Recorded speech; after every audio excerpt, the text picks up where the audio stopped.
Hey guys, this is Robert with the Robert and Frank Show, and this is my daily Reddit rant. Now, today what I'm going to be talking about is going to be the Creo smartwatch, and I just noticed that I put that a little bit too big, so let me just go ahead and minimize that a little bit. There we go. Alright, so it is the Creo smartwatch, and what I'm going to be talking about is more so just the fact that I'm going to be talking about crowdfunding in general, but this is what really brought my attention to everything now.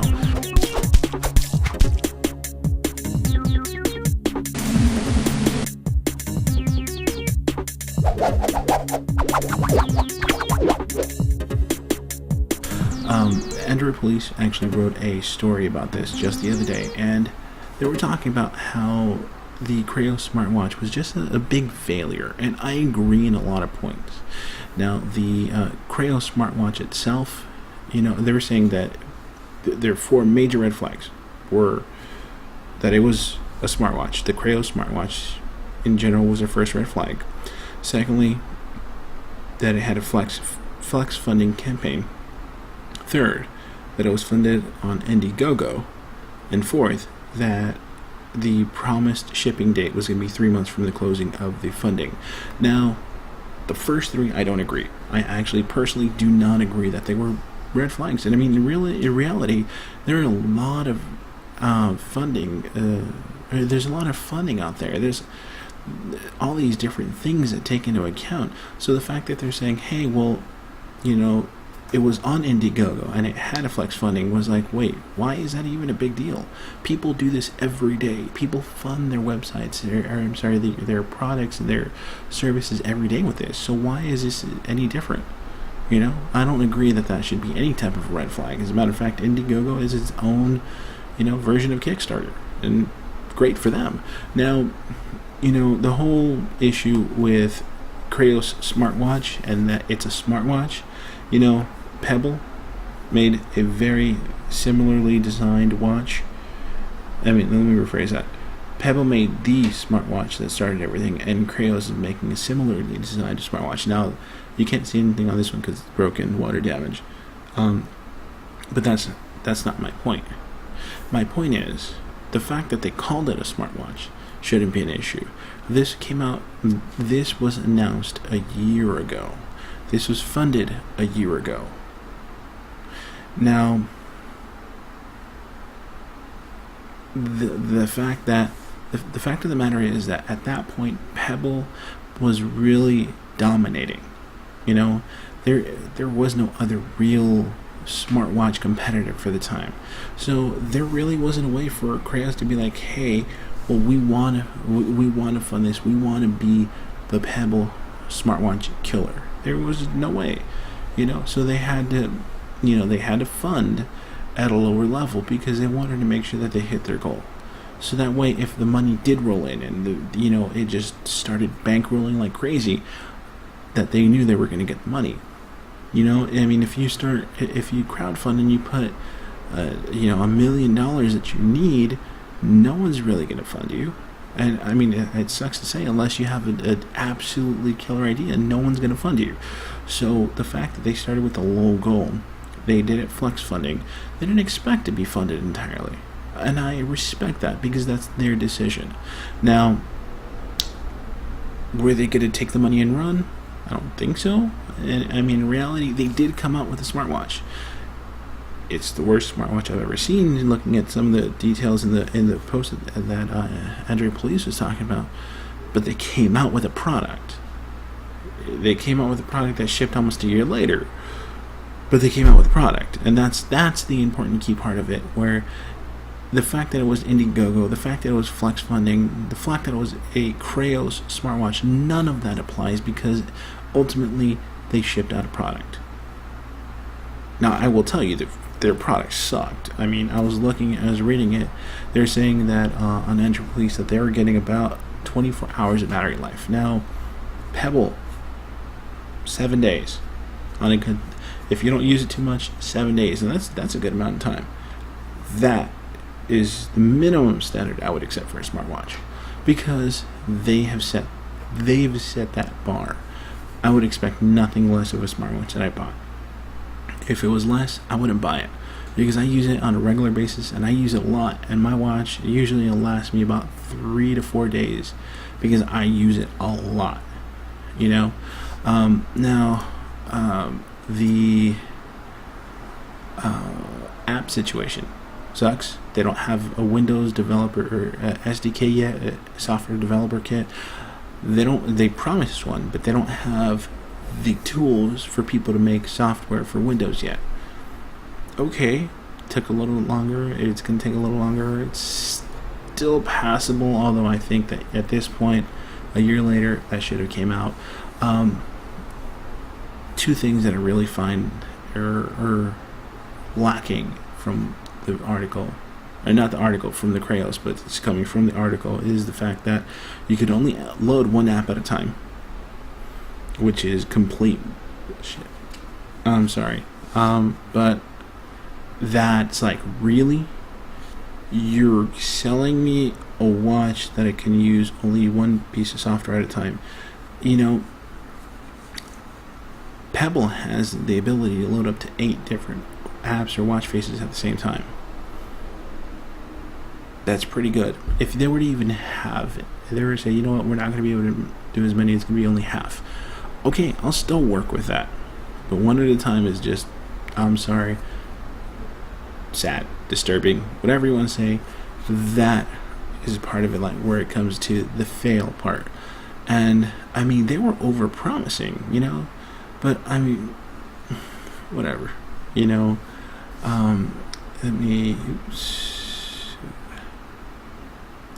actually trying to I closed this earlier. I'm actually re-recording this because apparently the last one that I recorded was just absolute terrible echo that I'm gonna have to but that's why I'm re-recording this. So anyway, so keeping time was the other one.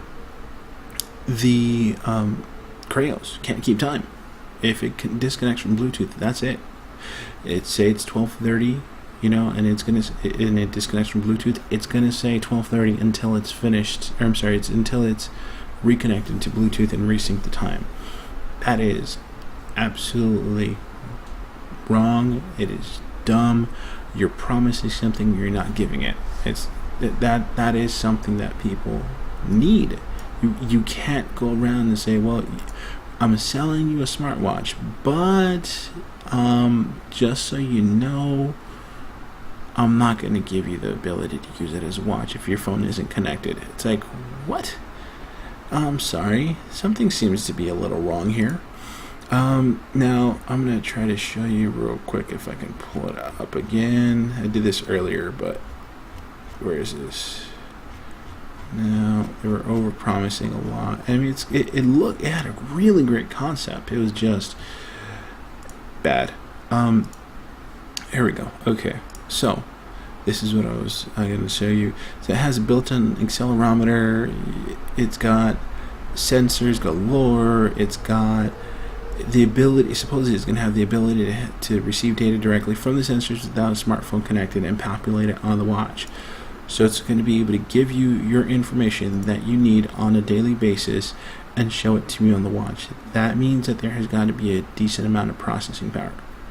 No matter what happens, it's not just getting raw data and sending it to the phone, processing it, and then putting it back on the watch. It is saying that it's pulling the data, it's sorting, sifting, and basically crunching all that information, and then displaying it for you all on the watch. You're talking about a tiny freaking watch. I mean, that's almost impossible. Now, the other one that I thought was funny is that it's got the grid option, and the options include total workout time, time of day, distance. Okay, well, wait, distance. Where are they getting distance from? In order to calculate distance, you need GPS. Now, unless there is a GPS built right onto the watch, you know, then you can't use it, you know. And this watch is promising that you're going to be able to be able to track all this information. You know, I mean, it's over promising, and I think. And the other one that I saw, the other one that I felt was really over promising was heart rate. These three: current heart rate, average heart rate, maximum heart rate. Go to the gym, put your hand on those metal bars that are supposed to measure your heart rate. They suck. Sometimes they read that I'm dead, or sometimes they read that I'm having a heart attack. So I can't imagine that the Craos is going to be any better. And I mean, you're talking about a smartphone, a smartwatch battery powering all of these sensors. That is a lot. And it's just, I don't think that we are anywhere near the ability to power those sensors in any respectable way. I guess I don't know what I don't even know how to put it there. But anyway, so I just feel like this is the issue.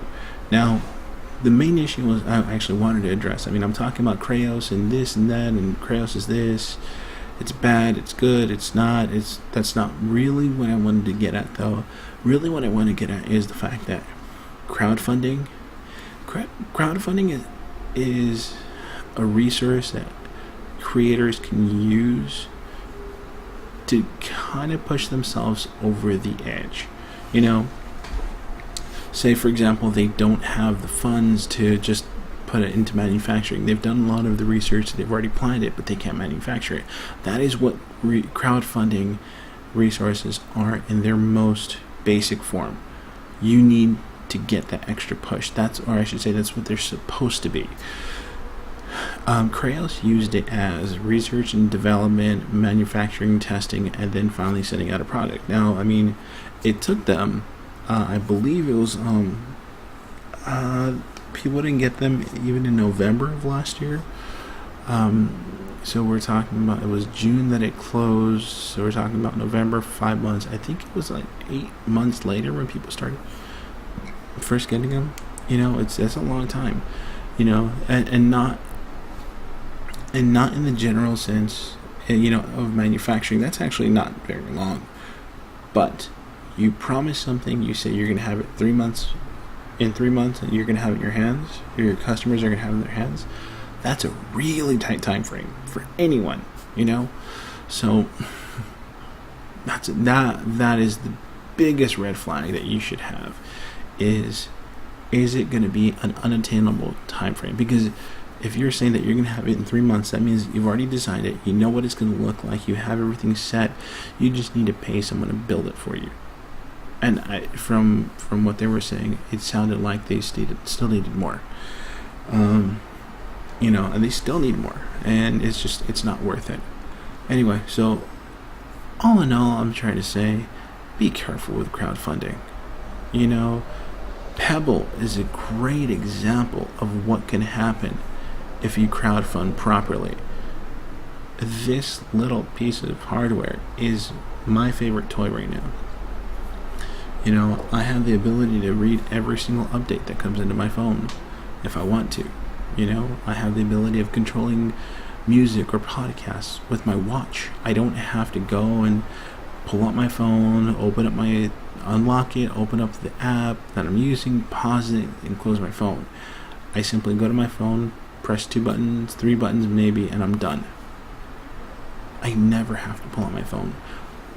That is an awesome piece of hardware, you know. And there's been some major flops, you know. Google failed Kickstarters, and I guarantee you will find a ton of them. You will find a lot.